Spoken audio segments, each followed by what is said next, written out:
Welcome to Mindly Way, where we explore life philosophies to grow and find the right path. Get ready to listen for an inner journey. One of the most significant inquiries of our times concerning the evolution of human creativity. Philosophy is the means by which we identify our ideals, discover who we are, and eventually our lives can have a purpose. To address these inquiries, we delve profoundly into Friedrich Nietzsche's philosophy. He is regarded as one of history's finest intellectuals and a forerunner of existentialism.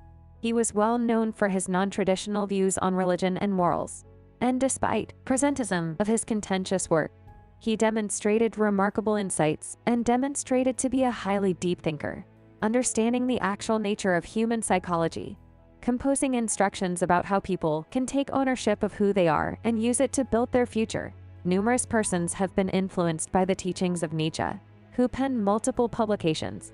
These include from poets to social activists, from psychologists to dancers. Nietzsche believed that discovering who you are is one of the most important tasks of your life.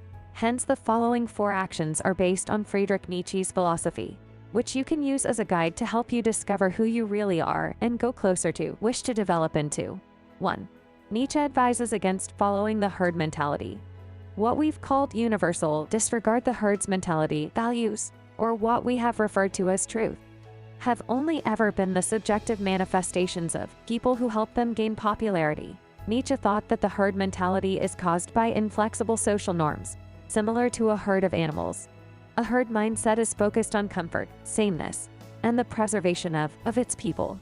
In a similar vein, people have created society's moral code and then placed on other individuals in order for society to regulate how people behave. That can shield us from some extreme human actions, but it also restricts our uniqueness and inventiveness. Furthermore, the rigid, dogmatic assessment of human behavior might even cause some people to, even more, the rigid, dogmatic evaluation of human behavior can more disobedient, leading to severe antisocial beliefs and even worse behaviors. Should these autocratic limits and regulations turn into a despotic and excessively severe regime, frequently, the defiant reaction can be just as severe. If society's moral standards are sufficiently lenient, then those with divergent opinions do not need to use a lot of force to bring about the change they wish to see in the world.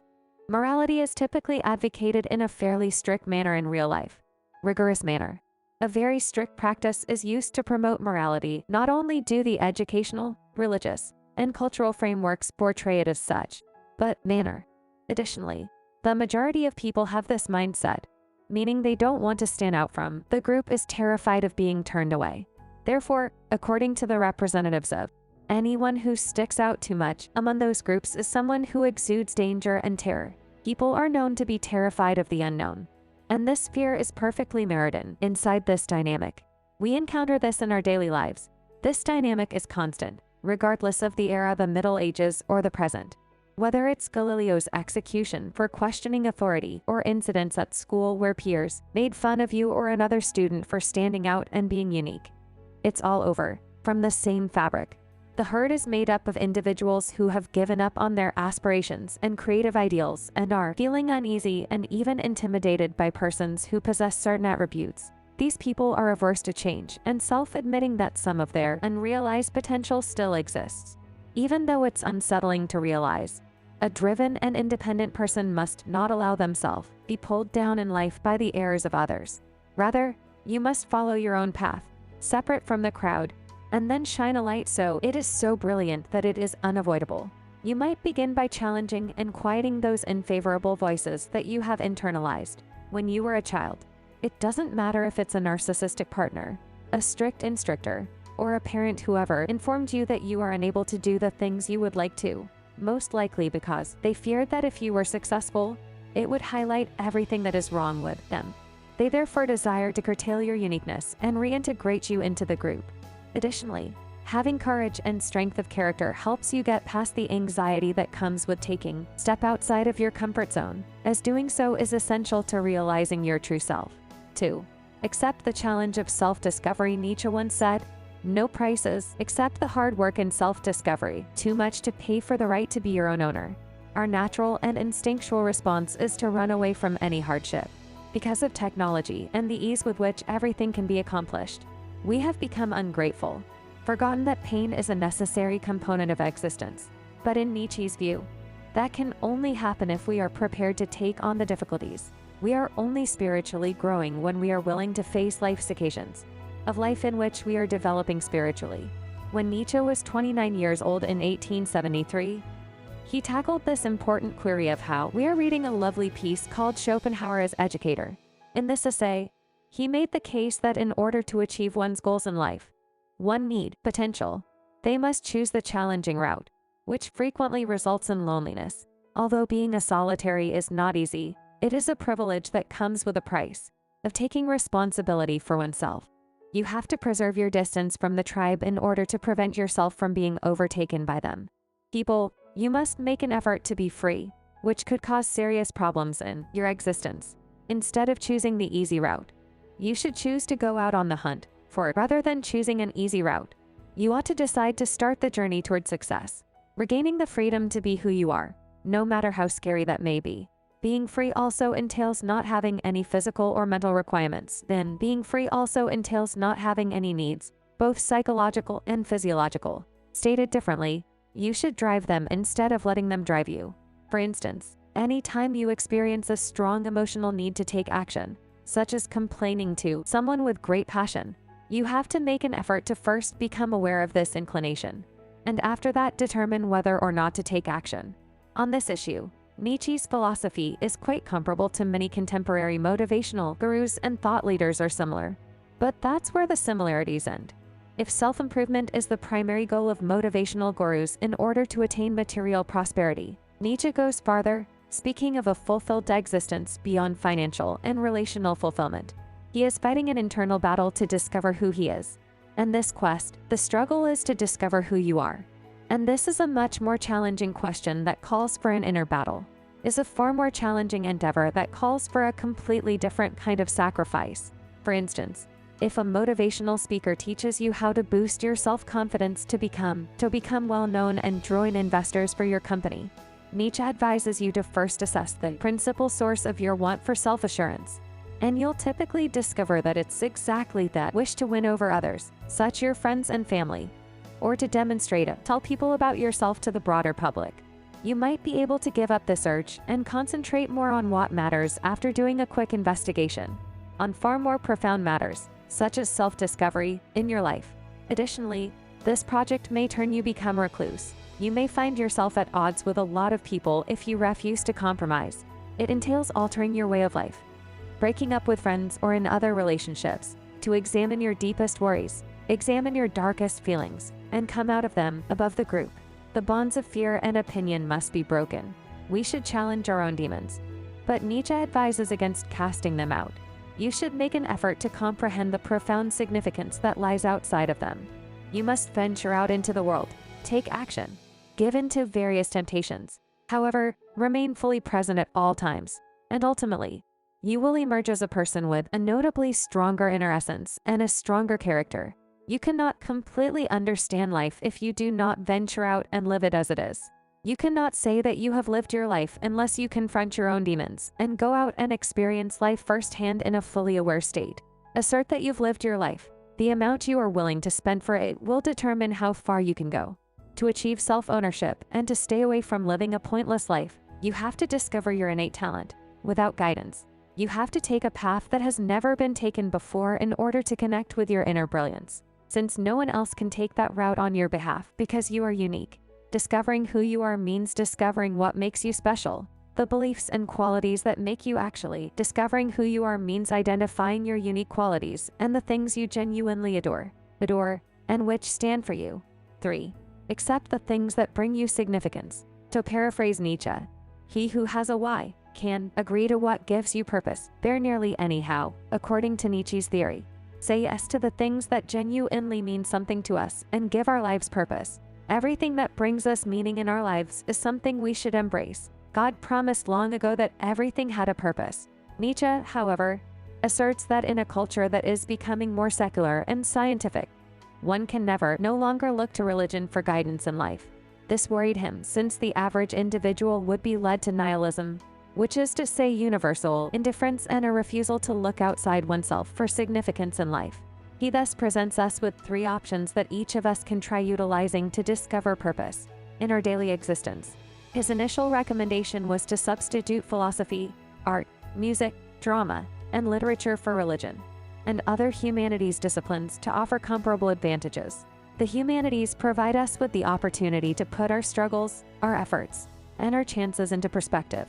The ability to contextualize our sufferings and efforts is provided by humanity. Should consider how similar our lives are to those of individuals around us. They can provide us with ideas about how to approach issues that we must all deal with. But it's crucial that we view them as a living tool rather than just a study aid. Study, examining historical accounts not only for their factual accuracy, but also for their insights, watching tragic plays to recognize and appreciate the beauty of them, or using them as a means of self-education in melancholy situations, not merely for amusement. If you are interested in the humanities, Nietzsche offers the alternative of becoming into an Übermensch. A superhuman who develops his own meaning and morals independently of others is known as the Übermensch. Remembering no outside influences, the Übermensch is a superhuman who creates his own meaning and values to external factors. Such a person need only create something new to solve the puzzle of what life's purpose is, his own significance, and accepting full accountability for it. Nietzsche believed that only a select few men were truly Übermensch-like. These men were Goethe, Julius Caesar, Napoleon Bonaparte, and the Buddha. Looking inside and assessing what things have importance for us as humans is something we may aim for. What we genuinely value and what we merely claim to admire since it's socially acceptable. According to Nietzsche, the narrative of humanity's psychic development is a never-ending one in which we ought to participate. If you don't think it's important to become a superhuman, Nietzsche offers an alternative. Loving your life, regardless of its circumstances, is a way to discover purpose in it. One of Nietzsche's most intriguing concepts is amor fati, or the love of fate, which can provide, amaro fati, a tremendous lot of comfort right when we need it. To embrace your destiny is to understand that all of your experiences, both positive and negative, the ugly and the awful, have all shaped who you are and what you're doing now, right now. There may be setbacks when attempting to establish oneself.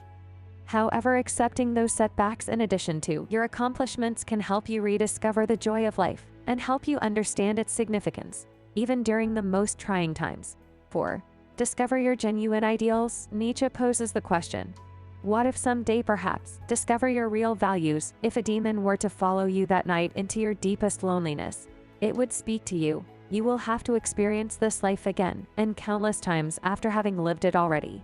Times more. Would you not drop to the ground, clench your teeth, and swear at the devil? Who said that? Nietzsche thought that in order to lighten the greatest weight, we must establish our own values. To lift the greatest amount of weight, we must establish our own values. Nietzsche proposed a figurative scenario known as the greatest weight, which stands for the sensation that depresses you and makes you repeat previous errors due to the unconsidered principles you follow in the herd. This idea aims to prompt you to consider whether the work you are performing is actually meaningful, or are you just following the herd's lead and acting in a certain way. Should you believe that the work you are performing is worthwhile to be done again indefinitely, then you can make sure you are completely self-aware, and that you possess the bravery and fortitude to raise the maximum weight. If you don't believe that your current way of life is worthwhile to repeat repeatedly, most likely, you are still a prisoner to your society and haven't developed your own morals, and perhaps worse, to you.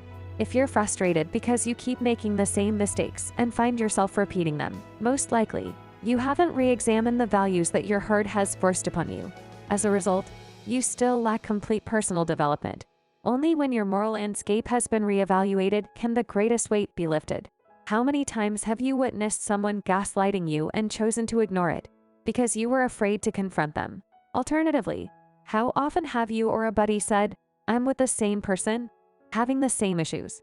You wouldn't find yourself remaining if you were on your own and had your own morals, simply because it's the right thing to do in unhealthy relationships. By following society's rules, you would realize that all you're doing is attempting to be a decent person, and it isn't worthwhile.